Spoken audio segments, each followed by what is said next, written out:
Matt Stepp, Dave Campbell's Texas football back here at the Lone Star Coaches Clinic in College Station, Texas, here with the head coach of the Shadow Creek Sharks, Coach Brad Butler. Coach, thanks for taking a few minutes to chat with us. You're a popular guy at these clinics now. You win a few ball games, everybody wants to chat with you, right? Oh, man, I'm just seeing old friends and getting a chance to visit a little bit. It's always nice. All right, now this clinic, last year was my first time coming to the clinic. It's a wonderful clinic, a lot of great coaches and great speakers. I know you're a regular visitor to this clinic. What makes this clinic a must see on your itinerary every off season? Well, you know, being from Houston, it's easy for us to get to, and our guys really enjoy coming up here and going and listening to the lecture, but then also following up with the breakout sessions and having a chance to ask some questions and stuff. So it's always a great clinic. You don't get just the generic clinic talk either. I mean, you get some X's and O's. Do you have your pen ready to draw some plays up on a napkin? We do. I've got my pen and paper over here behind us and ready. You drawn anything up yet? Oh yeah, there you go. Okay, all right. Now, obviously last year, just a wonderful, wonderful season. You went 15-1.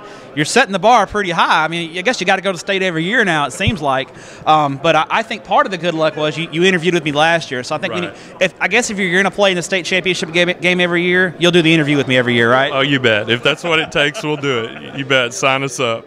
All right, now your senior class is obviously very special. They kind of got things going. Just talk about your kids and how special that group of seniors that have moved on, how special that class was to you and your coaches. Well, you know, when we talked last year, you know, I felt like we had a chance to be competitive, but in our wildest dreams, we didn't know that everything would come together as soon as it did. And really, we had some seniors that really bought in from 3 years ago when the school opened and did a great job of helping us set a foundation that we were able to win some games and build confidence as we went, and before we know it, you know, it just took off. And so very, very proud of the senior leadership we had. Now let's look ahead at 2019. What's obviously, you know, the expectations are going to be high. I mean, you win a lot of games. That's just part of the deal.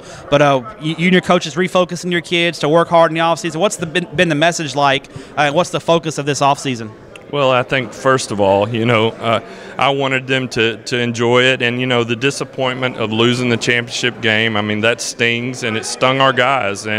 But once you back off and realize what they were able to accomplish in year one, you know, I think they do have a lot to be proud of. And at this point, moving forward in the spring, it's done. And so from this point on, it's these new guys, it's their time, and it's going to be whatever they make it, and we can't rest on, you know, yesterday's news. So. All right, now you're a Brownwood guy. You're from Brownwood. I'm from Everman, so you know, cross paths in the past, Brownwood and Everman. They've had some battles.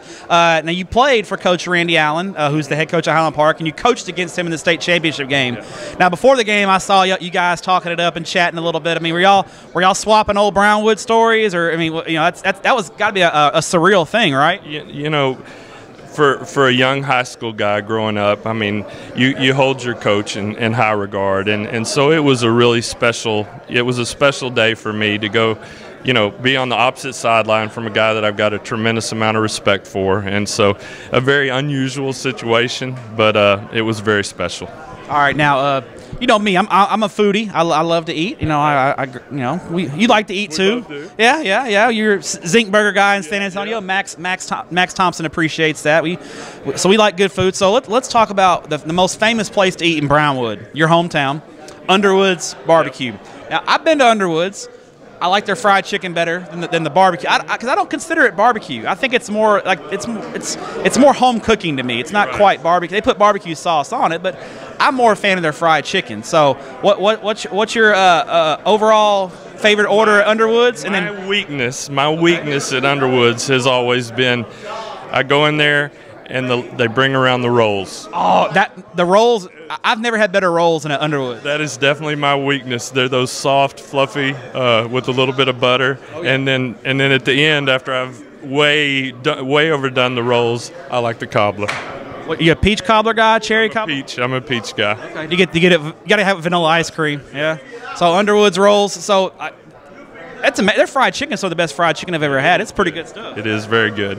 Yeah, now that's the most famous place. When you go back home to Brownwood, is there any other place that you go, or is Underwood's your number one? You got to stop there first. We always hit Underwood's, and just back from when I was a kid, you know, we always liked chicken fried steak, and so we'd always make a stop at the section hand out on the highway and get some chicken fried steak and gravy and do that too. So I got to ask you, you know, growing up in Brownwood, you know, I only got to meet Coach Wood once before he passed away. But he was like an icon to me, and I'm you know, that kind of thing. And so you played in Brownwood, and Coach Wood was around. Do you have any like memories of Coach Wood and kind of what kind of man that he was? Because he's such an icon in all of Texas high school football. I mean, his statue is in front of the stadium. It's one of the coolest things I'll ever see.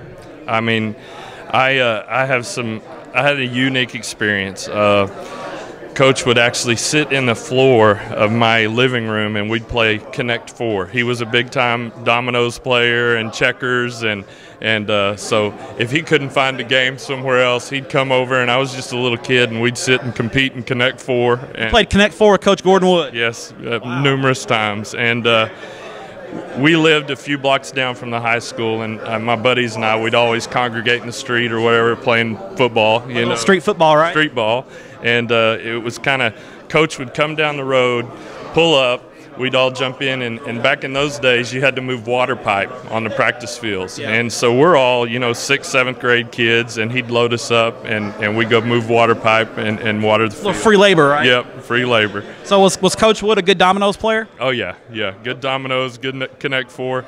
Whatever he was doing, he was competing. And he was generally pretty good at it, wasn't he? He sure was. Well, Coach, appreciate your time, and enjoy the rest of the Coaches Clinic, and we appreciate what you do for student athletes in the state of Texas. Thank you very much, Matt. Appreciate it.